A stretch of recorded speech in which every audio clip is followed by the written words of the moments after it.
you have to have a little bit of fire to play drums. It's not a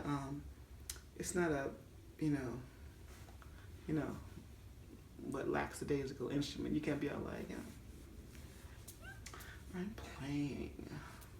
No, you gotta be like, man, what the fuck? Bam, I'm playing. You know what I mean? You can't just be all, you can't be wimpy, dude. It's just no longer you can say like, you play like a girl, because it's like, you damn right I play like a girl.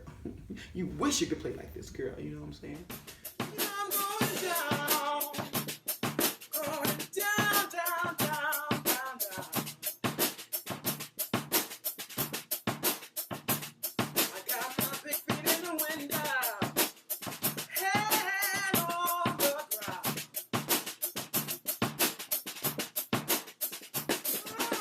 Hello.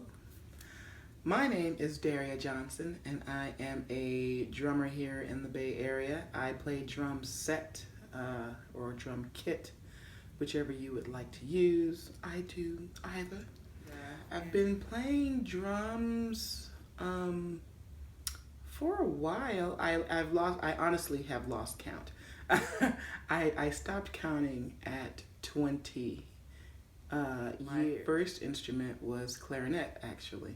And I started that when I was, my cousin, hey Clarice, my cousin Clarice taught me how to play clarinet because I was really jealous of my brother from coming home from school with a trumpet, because he was able to start music classes because he was 2 years ahead of me. And I was like, I want to do music too. Why come I can't do it?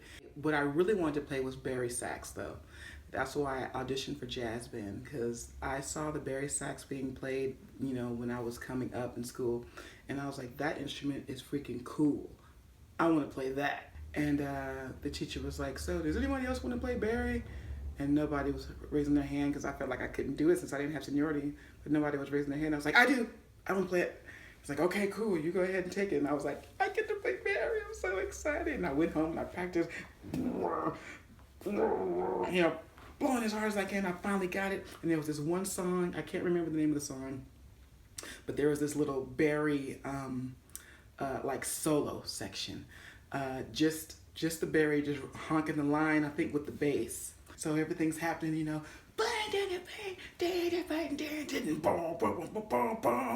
just remember the whole band going, looking at me, because I had that line. I was cooking, like the lowest register in the bari, and that began my jazz career.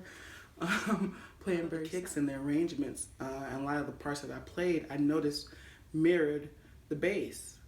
And so I was like, oh, hey, he's playing the same thing that I'm playing.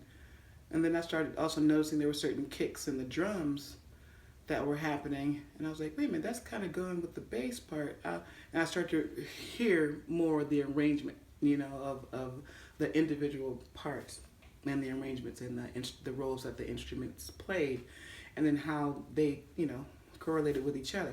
I noticed that not only my ear but my eyes would always, turn, because the rhythm section at that time, I'm way on the end here in the, the front row, the saxes. So all I had to do was do this, and I could see the rhythm section, the drums and the bass. So I would kind of turn and look and watch and listen and say, oh wow, this is cool. Later that year, I begged my teacher, Mr. Honda, and a shout out to Miss Ehrman. Thank you, Miss Ehrman, for letting me in jazz band. It wouldn't have happened if it wasn't for you. I begged Mr. Honda, I was like, please, can I play drums at lunchtime? He was like, why do you want to play drums? You play sax. I was like, I know. I was like, but I want to play the drums. It just seems so cool. Can you please let me play? He's like, well, what about the sax? I was like, well, I'll still play the sax. I'm not trying to stop. So he's like, okay, fine.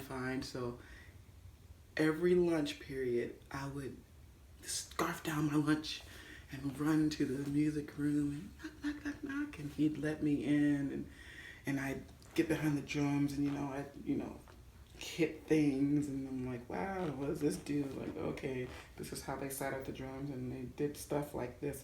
And then I just read the music. I would get the charts out of the jazz band charts, and I would look at the charts, and I would just read it down. I would like, duh, duh, duh, and just figure it out. My teacher would say, well, this is for that, this is for that. I was like, oh, okay. So I just read it down, you know. And so that began my drum. You know, everything kind of opened up for me there, playing all the different styles of music and reading the charts. You know, I was still a beginner, of course. Like, I basically taught myself. So, but that experience, it just made me feel, I don't know what the feeling was, but I just felt really good. I felt not powerful yet, but awakened. I guess that's a good word. I felt a little awakened, like, hey, this is cool. And I seemed to get more, I guess, attention too. Like, people noticed me more when they saw me on the drum. My own band, an R&B band. Back in the day, for a long time, like 11 years, I was in this band, and I think our scene at the time, we were more connected to, like I said, like the jam band kind of scene, guys and some girls, but mostly it was guys. And kind of in my eyes, that was the field that I was in and surrounded in for a long time. I don't know if it was just luck of the draw, like people couldn't do some gigs and then I was the last choice or something like that. But I think when those things happened and people could see that I could hold my own, playing all these different styles, that the ears perked up, a little bit more, and they kind of go like, what? So yeah, being a woman and playing music, it's big, and being black and playing music is huge. Being a lesbian playing music is pretty cool too. There's a certain amount of respect I think that you get playing music as a black person, but there's a huge amount of disrespect you experience playing music, being a woman, and then the weird back and forth you get playing music, being a lesbian. When you're black and you get into some type of musical situation, you get the whole belittling thing as well because you're black, and you're less than in some way, or you don't know. Then you couple that with the woman thing, and it's just so many layers of things that you have to fight through or deal with just to play some music. And then, like, if you're with guys. I've experienced being in situations with other with the male musicians, and I'm either the only woman or I'm there with another woman, but the other woman musician is like a singer or some other instrumentalist, and I don't know how to explain it, but in a way where it's kind of like.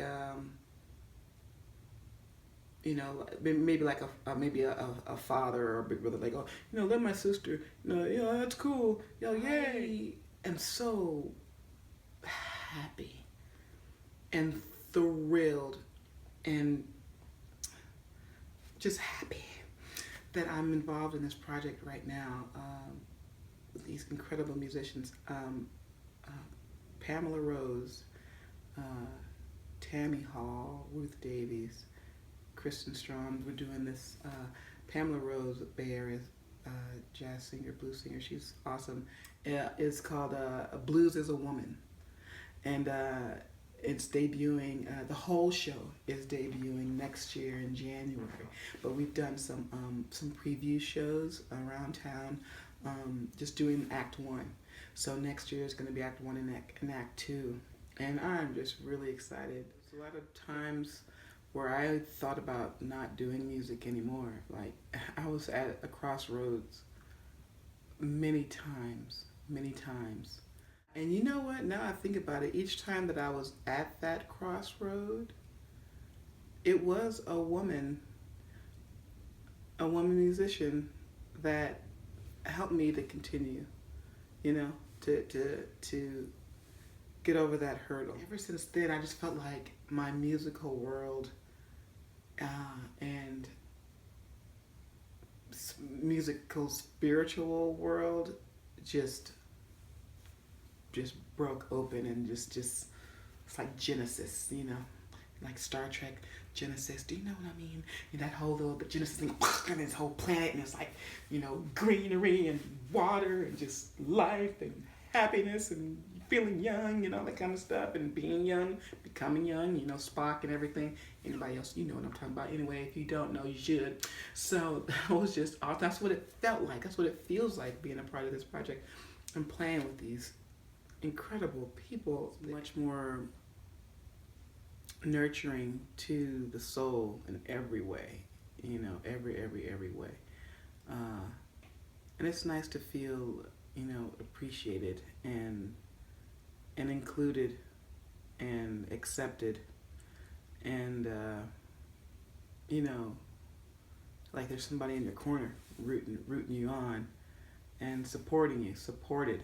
Very nice to be feeling so supported by incredible musicians. And now I'm doing more jazz type things and bluesy type things.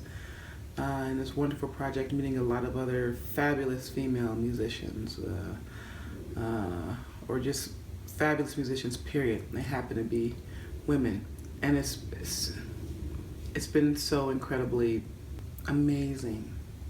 I don't know, it's a different feeling than when you're playing with guys. You know, women in general are feeling much more empowered. I remember when I first saw Sheila E. on the drums, you know, it was Arsenio Hall show, and I was just like, what? And then Cindy Blackman, you know, was like, what? You can see all these women doing some really cool stuff, and doing it so well. I think women are getting more like, well, I can do that too, because I've been doing it, but now I can really do it, and I don't need any man to validate me or any kind of boy group to tell me this or that and the other thing. I can do my own thing. And I'm like, hey, go ahead, girl, go ahead.